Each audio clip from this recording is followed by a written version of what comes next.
opportunity to be back and playing for the main Raiders team? Oh, definitely, it's awesome, you know. Coming back and playing with a few of the boys I grew up playing with, it's really fun. I've really enjoyed it, so I'm really grateful for the Raiders to give me the call and let me come and play for a few weeks. So yeah, I really enjoyed it. And yeah, just finally looking at Telford tonight. Started the season against them.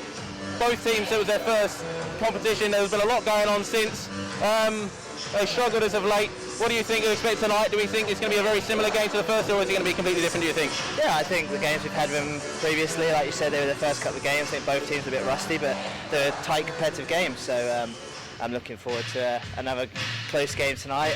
But they've got a lot of talent. But I feel like we've got better as well as a team over these 6 weeks. So hopefully we can get a result tonight. Brilliant. I'll let you get back and get yourself ready for the game. Thank you for having a quick chat with us and dodging various players at the same time. That was a fun one. Good luck for the game, thank you. Because Glenn Billy joining us there. Could have waited to the end, but I don't want to keep the players waiting. Thanks for him for joining us. So that is a pre-match. We're going to take a few. Through traffic and wide, Shuba. There's it around. Kieran Brown is going to dump it round to Lakowicz, I should say. Moves it all the way around. Cycle himself. Goes for a thing, it's loose. And it's in. Deflected out front and it's spilled to the Tigers man, who buried it home and gives the Tigers an early lead. If anything kills the clock, but here come the Tigers very quickly the other way. Mackenzie in the middle. Branson and Nags there to try and dispossess. Tigers still with it. Here comes Kieran Brown.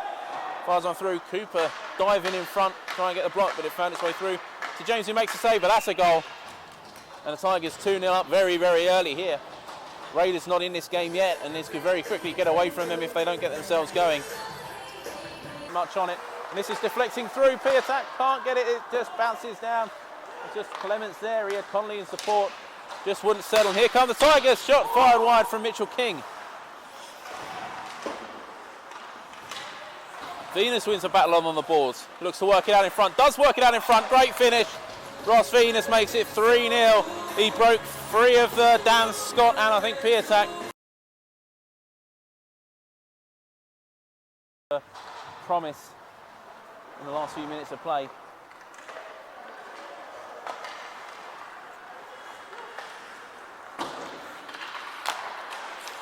Gulliver to Billing. Coming into the zone. Billing will have space to shoot. Fires low, rebound, scores! Ashley Jackson on the rebound, and there is that goal they needed. It's 3-1. Across to Soldham.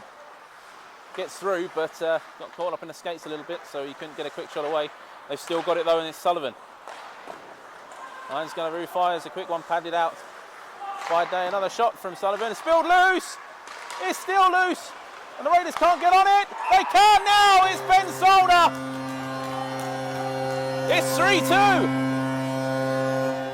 To Silverthorne, he fires it high. 5 seconds on the penalty clock. Spilled by Clements, but he catches it on the blue line.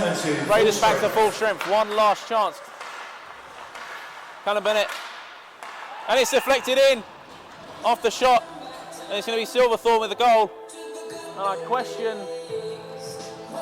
question that call from the coach. Relatively even game to some regard. Tigers certainly out shooting the Raiders, but certainly no shortage of forward pressure, and Raiders wasting a lot of attacking chances wide or just not taking shots.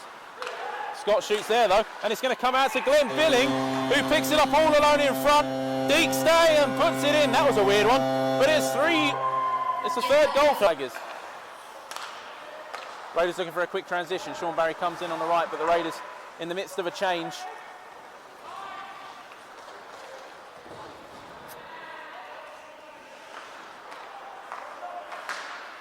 See it come back down the ice. This is turned over out in front. Chance for the Tigers to restore that 2-goal lead, and just like that, they have it back after the Raiders get back in. Number 5 for the Tigers, goal scorer number 25, Sam Watkins. Assist 17, Rick Plant, and 88, Dan Mitchell. Time of goal 55-37. So that goal then. Oh, the Raiders get one back. That might be Uriah Husko. No idea what happened there. I'll have to see if I can get my... Sean Barry, he can't find Gulliver. Gulliver's got to get into the zone. James is still in net. No, just 1 minute remaining, third period. And James is waving, trying to get the bench's attention, but they are not focused. They're looking down the ice, chance, scores! It's in! It's Harry Gulliver ties the game for the Raiders with 50 seconds remaining. You know you make me wanna shout. And it was a... By the way, send in your Roys as well. We'd love to see it on our social media. 4 minutes to play in the overtime. Can the Raiders find the winner? They still have 40 seconds of power play time and they will get possession and set up once again. It's Sullivan on the blue line. Feed across to Solder. Solder shoots, score! It's over! Raiders with the win in overtime, and it's Ben Solder with his second of the night. What a comeback! Okay, I think you're with us now. I think the wrong cable is plugged in. Right, we'll try that again. Joined with Cameron Connolly after... Well, it's certainly a frantic game, an exciting finish in that one. Telford Tigers came out strong. You seem to have a slow start. They took a 2-0 lead. Slowly fought back into it. A couple of mistakes in the middle there gave them goals back, but you eventually tied it up and took that win in overtime. Your thoughts on that game? Yeah, I think you hit the nail on the head. I think we did come out slow, especially in the first 10, 15 minutes maybe, and that's what we addressed in the period break.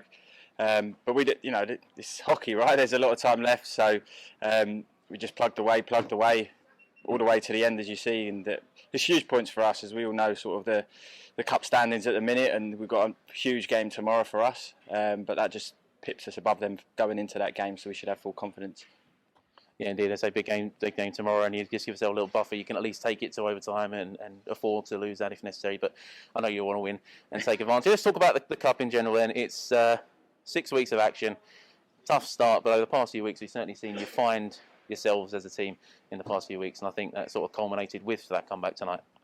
Yeah, I think that's right. Again, you know, it was hard for us when we started. A lot of the guys hadn't been on the ice as the other teams, but you know, we brought a few new guys in, and it takes time to gel and get the systems right. And we also didn't know what we was facing off against. We always try and, you know, work the week heading into who we're playing against. And you know, there's so many people coming into different teams. You don't really know what sort of look to go for. So I think, you know, we've grown into this competition, and it's sad it's coming to an end now. But as we've grown into it, you know, it's been great, and we're getting results. This is a huge result for us against these boys, and last weekend against Swindon as well. Finally, I think we'll just really wrap up. I think we covered most everything. Just a few words, anyone, for the people who have stuck with us through various streaming troubles and various issues, and have tuned in for all six of our games. Just a huge thank you from all of us. Like, us boys are so happy. We know we're privileged to be out of the house and do what we love, and you know, we fully understand that. But you know, thanks for all your continued support. It really wouldn't work without you guys, and hopefully we'll have you all in here soon, and we'll get the place rocking. Indeed, I think tonight would have been one of those where the roof would have lifted off the building. Aaron, thank you for taking the time with us. Best of luck for tomorrow's game against the Bees, big one there. No worries. And thank you for taking the time to chat with us. If you stick with us, I think we're going to bring John Scott at some point if he's hiding around the corner. So I'll walk in front of the camera shot. John. I know, we're set up for the players on their big skates. We'll move forward if that works. John, wow, what a finish to that one. Shame to have to wear this mask and nobody can see the big smile on my face. It was a long time coming, but yeah, cracking a couple of results the last few weekends. Very excited about that, yeah. I think anyone on Twitter or Facebook would have seen your dance before the game. It would have been even more if you'd have had a bit even more dancing at the end of that, I'm sure. Well, yeah, I think I learnt my lesson. No dancing when there's even just half a dozen people around, because one of the blighters are going to have a camera, aren't they? Yeah. So, John, let's reflect on this streaming series and what it's been so far. We spoke to you on Zoom in the build-up to it, and we talked about what it's going to be like. A good opportunity for the players to get ice time, beginning to work as a team, bring the youngsters up. It hasn't been as easy as I'm sure you'd have liked. The various trouble on our own streaming system that you've been involved in having to try and sort out, as well as the injury troubles for the Raiders as well throughout. The main question really, has it been worth it? Oh, absolutely. I mean, injury problems this series has been nothing compared with what we normally have to deal with, is it? You know, we'll take 2 or 3 injuries, whilst we don't want any, but that's nothing compared with what we normally have to put up with. But yeah, of course, it's been worth it. We've been back on the ice. You know, we were 11 months without, and there's nothing more that hockey fans want than to see hockey live, even if it's sitting at home eating a pizza, watching their telly. It's live hockey, and it's the guys they support and they love. And you know, whilst a lot of teams, and there's no criticism, have boosted their squads, we've found for various reasons we've stuck with our normal guys, brought in a couple of extras, and that's what the fans want to see. They want to see the local guys, the guys they watched growing up, the guys that they saw take their first steps on the ice 20 odd years ago, and that's what local teams are all about, isn't it? And no, it's definitely been worth it. We never expected it to be easy, but I think everyone watching will probably agree that we've seen the team grow over the last few weeks. You know, the big score lines against us started to reduce, and yeah, the last 2 Saturdays have been putting a smile on everybody's face, I should think. Yeah. So in terms of the current Spring Cup, this is the final home game. You've got a very important game against the Bees tomorrow, but it was mentioned in the build-up to this Cup that there was a possibility of a further competition going forward. I know that there's constant discussions going on behind the scenes for that still. I don't know how much you're at liberty to say about it, but I'd say I'm sure the main thing is, would you be keen to continue competing if there is an option? Absolutely. I'm pretty sure all of the teams that have been involved in this will be very keen to take it forward. I know that applications have been made to the powers that be. I'd expect decisions on that within a few days. So yeah, I don't think we can say too much more about that, but you know, it would be nice to think that the decisions that led to us being able to run the Spring Cup are repeated to allow us to have an extension to that, maybe towards the end of May. So yeah, we're looking forward to that. We're touching wood if we can find somewhere or other. Puts us, but yeah, hopefully we'll be back here in a couple of weeks' time. But yeah, my programme notes this week took the precaution of thanking everybody just in case, and I really do hope I'm going to copy and paste that and put it into some programme notes at the end of May. And I'm sure we're going to see a whole various messages put out on Facebook by the club. But is any words you're going to say quickly now to the fans watching home? Oh, fantastic to see so many of you taking part. It's been great to see all the photographs of the shirts, some wacky, some fairly ordinary. Come on, guys, you can do better than that. We want to see some wackier stuff if we get an extension to this. But yeah, great to have the support. The 50-50's been unbelievable. The shirt off the back's been unbelievable. It's in many respects been like you guys have been here, and yeah, we appreciate the support. And the guys know I'm from the stands. I'm a supporter more than anything else, and it's really been good to feel you guys behind us. So thank you very much. And thank you, John, for putting all the work in so that we can enjoy some hockey. Thank you for taking time to chat with us, and That's what I do. Yeah. Best of luck for the team tomorrow. So that's going to wrap things up here from the Sapphire Ice and Leisure Centre. It's been a thrilling 6 weeks of action here. There may be some more to come before September, but stay tuned for that one. Just like to say thank you to all those that have stuck with us over the 6 weeks. Hope you enjoyed our coverage. And until I next see you, it's goodbye.